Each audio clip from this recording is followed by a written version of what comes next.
Oh, bule lambe. Ruben Onsu, karena Pendeta Mel Atok mengatakan pastilah Ruben Onsu menyesal seperti. Gampang banget ya ngecap orang murtad-murtad. Seharusnya pendeta introspeksi. Kenapa banyak jemaat murtados? Jangan-jangan gara-gara pendetanya juga. Karena tidak memberikan contoh yang baik, teladan, dan pengajarannya asal. Dan ujung-ujungnya mereka ini nggak menemukan apa-apa. Yang tadinya mau cari Tuhan, ujung-ujungnya tong kosong. Harusnya para pendeta berdoa dan introspeksi. Ya ampunilah kami Tuhan, gara-gara kami yang kebanyakan mata duitan, yang khotbahnya isinya duit perpuluhan, sampai kolekte itu putar di ibadah 3-4 kali, itu kantong untuk nodong duit, putar duit terus, banyak omon-omon. Ujung-ujungnya ketika jemaat melihat para pendeta yang kalau ketemu orang kaya, donatur, shalom, shalomnya panjang lebar. Tapi kalau ketemu orang kismin, shalom. Jadi hal seperti ini yang membuat ya para jemaat bingung. Apalagi juga kebanyakan makan-makan ya. Dikit-dikit makan, prasmanan, bawa pulang. Habis itu gendut, kolesterol, diabetes.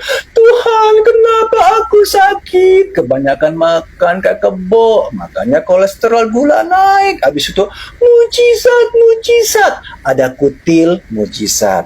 Sakit mencret, cari mujizat. Sakit kepala, mujizat. Nggak bisa kerja, cari mujizat, padahal on dan males. Jadi ujung-ujungnya jauh sekali ya. Kalau di barat itu nggak ada yang mewek-mewek. Aku sakit kutil, aku gatel, mujizat. Jadi orang-orang yang punya IQ tinggi bingung, loh ini apa? Apalagi kalau jemaatnya dimanfaatin. Siapa tahu artis-artis ini, Bu, dimanfaatin oleh para pendeta. Jadi mereka kapok. Dan banyak teman-teman saya yang telah dimanfaatin oleh para pendeta demi kepentingan ekonomi. Tidak semua ya, tapi itu trennya yang seperti itu. Apalagi ya tidak jelas kita itu mau arisan atau ibadah, dan wawasan juga para pendeta itu tidak maju, tidak naik.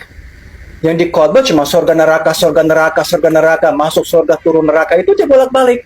Tapi tidak ada wawasan sosial, ekonomi, budaya. Jadi Gen Z dan milenial ujung-ujungnya stres, bingung. Gue ngapain di sini ya? Dan akhirnya mereka tidak bisa menemukan. Mereka tidak damai.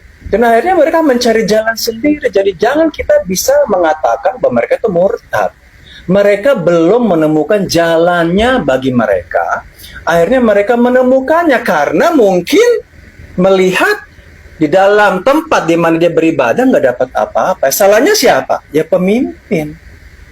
Ya dong, kalau kita makan enak di restoran, lezat dan gurih, kita stay kembali. Tapi kalau makanannya tidak enak dan basi, dan banyak kemunafikan, cabut. Itu krisis. Harusnya para pendeta introspeksi. Jangan bilang, pasti dia akan menyesal, murtad gini, gimana? Dan kita pun tidak tahu alasan mereka pindah agama. Mungkin mau diangkat jadi menteri atau staf khusus. Jadi mungkin murni bisnis. Nggak ada urusan dengan agama juga. Tapi kita heboh. Memang ada kebiasaan yang tidak baik ya. Undang wartawan untuk liput kalau kita itu mau pindah agama. Karena mereka juga punya hitung-hitungan. Nah, ini tahu nih, rakyat ini kan suka ya urusan agama, makanya saya panggil wartawan. Pasti ini ada nilai poin yang positif. Coba kalau di luar negeri, di Singapura, di Malaysia, atau di mana kayak di Eropa, di Amerika, orang pindah agama nggak panggil wartawan. Dan nggak peduli rakyat mau pindah agama. Lo mau Illuminati kek, lo mau ateis kek, lo mau ikut tuyul kek, mereka nggak peduli. Tapi mereka-mereka ini artis-artis ini tahu, wah kalau saya ya pindah dan habis itu panggil wartawan, aku dapat endorsement. Mungkin aku jadi menteri, staf khusus, atau tetek bengek. Udahlah, jangan kita sekarang dramatis murtad, jangan-jangan pendetanya murtad. Murtad orang buta, mimpin orang buta.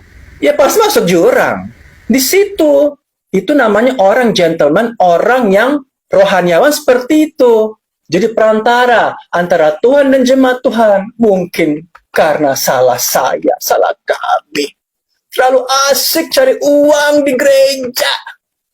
Terlalu omon-omon, ujung-ujungnya mereka nggak dapat apa dan pergi.